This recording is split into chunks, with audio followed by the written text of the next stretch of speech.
Aspirants, a very warm welcome on the YouTube channel of analyst IAS. तो recently जिस हिसाब से जो फूड का कंजम्पशन है, उसका जो ट्रेंड है, जो ट्रेडिशन है, जो कल्चरल फूड है, वो चेंज होकर के नए फूड्स आ रहे हैं। अब ये जो अल्ट्रा प्रोसेस्ड फूड्स हैं, जो मैक्सिमम लोग यहाँ कंज्यूम कर रहे हैं, खास करके टीनेजर्स, इस पे एक स्टडी आई है, रिसेंट स्टडी जो पब्लिश हुई है international journal of food sciences and nutrition में। ये कुछ इंसाइट्स देती है लाइटनिंग।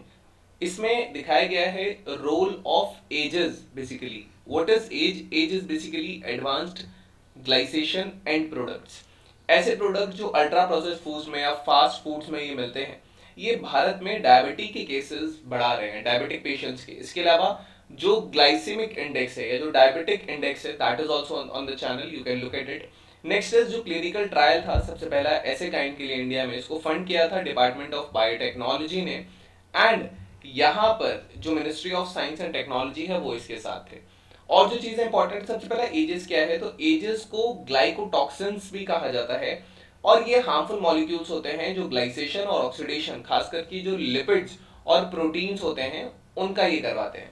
ये तब बनते हैं बॉडी में जब मेटाबॉलिज्म होता है, बट मेजर सोर्स जो इनका आता है वो फूड या फ्राइड फूड इनके मेजर सोर्सेज होते हैं।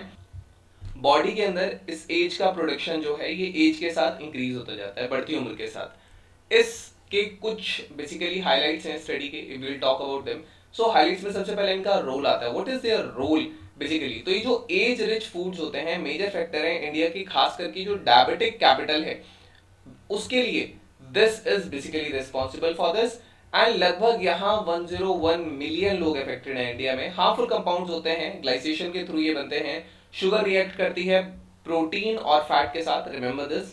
नेक्स्ट व्हाट हैपेंस कि यहाँ पे एज का कंट्रीब्यूशन ऑक्सीडेटिव स्ट्रेस में आता है, फ्री रेडिकल इंक्रीज करने में आता है, और एंटीऑक्सीडेंट्स के बीच का ये को इम्बैलेंस कर देता है। ससेप्टिबिलिटी है डायबिटीज को लेकर के, रैपिड ब्लड शुगर स्पाइक्स होते हैं, इंसुलिन रेजिस्टेंस होने लगती है ओवर टाइम में, फाइबर में कम होते हैं, कैलोरीज में ज्यादा होते हैं जैसे बर्गर पिज्जा बाकी चीजें, वेट गेन में ज्यादा होते हैं, ओबेसिटी में ज्यादा होते हैं।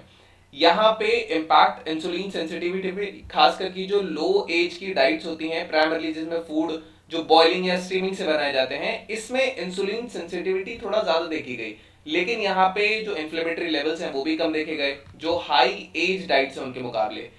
एजेस को रिड्यूस करना डाइट में, ये एक वायबल स्ट्रैटेजी होगी। This is a viable strategy which is necessary for all of us, ताकि हम डायबिटीज के रिस्क या जो टाइप 2 डायबिटीज होता है इसको कम कर पाए।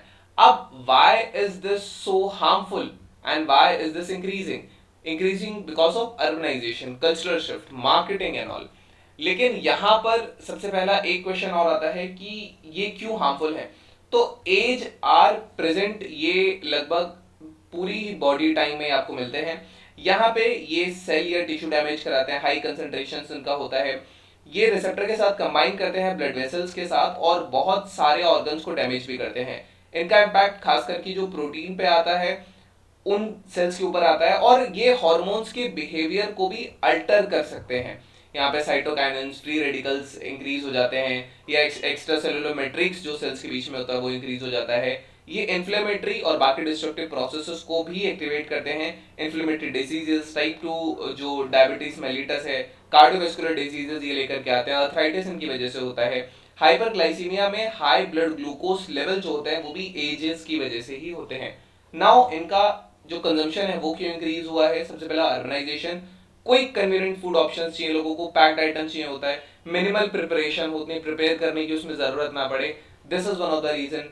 नेक्स्ट इज कल्चरल शिफ्ट हो रहे हैं, खास करके जो वेस्टर्न स्टाइल के डाइट्स हैं, और वेस्टर्न स्टाइल के डाइट को लेकर भी जो एक शो वाला एक फैक्टर यहाँ पे आता है। तो यहाँ fast food, sugary snacks, ready to eat meals, ये यहाँ पे ज्यादा है। यहाँ पे जो वर्किंग वुमेन है वो ज्यादा बढ़ रही है। अल्ट्रा प्रोसेस्ड फूड्स बेसिकली ये टाइम सेविंग अल्टरनेटिव होता है जो ट्रेडिशनल मील प्रैक्टिसेस है, जिसमें आपको पूरा डो प्रिपेयर करना होता है, करी प्रिपेयर करनी होती है, बनानी होती है, वेजिटेबल्स कट करनी होती हैं।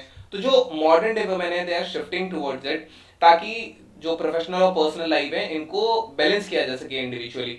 यहाँ पे फ्रेश फूड की अवेलेबिलिटी भी उतनी नहीं है। अल्ट्रा प्रोसेस्ड फूड जो है वो इजीली रेडिली अवेलेबल होता है, बट फ्रेश फूड लिमिटेड होता है। एंड जो अल्ट्रा प्रोसेस्ड फूड है, हेवीली इसको एडवर्टाइज किया जाता है, हेल्थ क्लेम दिखाया जाता है कंज्यूमर्स को लेकर के। सेलिब्रिटीज के एंडोर्समेंट होते हैं, टारगेटेड एडवर्टाइजिंग होती है, फर्दर स्पेशली बच्चों को लेकर को इसकी टारगेटेड एडवर्टाइजिंग देखने को मिलती है। यहाँ पे रिकमेंडेशंस यहाँ पे कुछ हैं इसको कर्व करने के लिए, इस कंजम्पशन को कर्व करने के लिए। सबसे पहला, लो एज डाइट्स लेनी चाहिए, जैसे fruits, vegetables, whole grains, millets हम इंक्लूड कर सकते हैं। कुकिंग मेथड्स में बॉइलिंग, स्टीमिंग हो, ज्यादा डीप फ्राई चीजें यहाँ पे ना हो, फ्राइंग और उतना रोस्टिंग ना हो। नेक्स्ट यहाँ पे क्लियर डेफिनेशन जो है, जो food safety standards authority of India है, इसने डिफाइन करना चाहिए कि यहाँ पे high in fat, high in sugar, high in salt जो फूड्स होते हैं, which are basically HFSS foods, इन फूड्स को उनको हाईलाइट करना चाहिए, इनके हार्मफुल प्रोडक्ट्स के बारे में बताना चाहिए। यहाँ पे न्यूट्रिशन बेस्ड टैक्सेशन होना चाहिए, हाई टैक्स होना चाहिए excessive fat, sugar, salt intensive manufacturers पर, ताकि हेल्दियर ऑप्शन ज्यादा अफोर्डेबल हो। यहाँ पे जो प्रोडक्शन लिंक्ड इंसेंटिव स्कीम है या PLI स्कीम है जो सपोर्ट करती है न्यूट्रिशन लिंक प्रोडक्शन को, इसको बढ़ावा देना चाहिए। यहाँ पे प्रमोशंस, खास करके रेगुलेशंस होने चाहिए ताकि जो प्रोसेस फूड है इसका उतना ज्यादा मीडिया टारगेटिंग ना हो, खास करके बच्चों को लेकर के। पॉलिसीज एंड प्रोग्राम्स, ऑलरेडी ऐसे प्रोग्राम्स जो हैं जैसे कि सक्षम है या पोषण 2.0 है, ऐसे जो प्रोग्राम्स हैं वो अभी भी उनको कंटिन्यूएशन में रखना चाहिए। This is the definition. सक्षम है, आंगनवाड़ी है, यहाँ पे पोषण 2.0 भी यहाँ पे आता है, ऐसे डुअल चैलेंजेस को बैलेंस करने के लिए या इनको खास करके इनएडिक्वेट न्यूट्रिशन और डाइटरी रिलेटेड डिजीजेस को बैलेंस करने के लिए। अलग अलग कलर का खाना, बेसिकली कहा जाता है कि 4 से 5 कलर का खाना it should be there.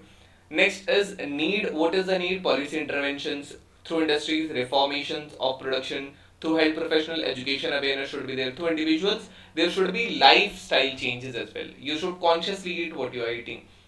Next is a role of public awareness, there should be education, there should be awareness, there should be community engagement, and in fact the rat race जो media दिखाता है इन fast foods को लेकर के, that should be curbed. Next, this is a call of action. So addressing these things, especially ultra processed food, it requires a collective effort. It required individuals, it required community, it requires me and you both, the policymakers as well. So by promoting healthy eating habits, it's very necessary, and implementing the policies and all for a healthier sustainable future of India. Next, we have today's plus practice question. The question is not visible, all the options are not, but I'll tell you. Which of the following statements regarding the advanced glycation and products are correct? One is age are harmful compounds formed during glycation process which involve the reaction of sugar with protein and fats. Second is the intake of food rich in ages contribute to insulin sensitivity, reducing the risk of diabetes. Third, ultra processed food are significant source of ages and are linked to diabetes and other chronic inflammatory diseases. So it should be one only, two only, 1 and 3 only, and all of the above. These are your options. You can type the answer in the comment section and let you know if it's correct or not. Okay. Next, we have today's mains practice question for the students who have already joined the main test series, daily mains answer writing practice. India is rapidly becoming a diabetic capital of the world with over 101 million people affected.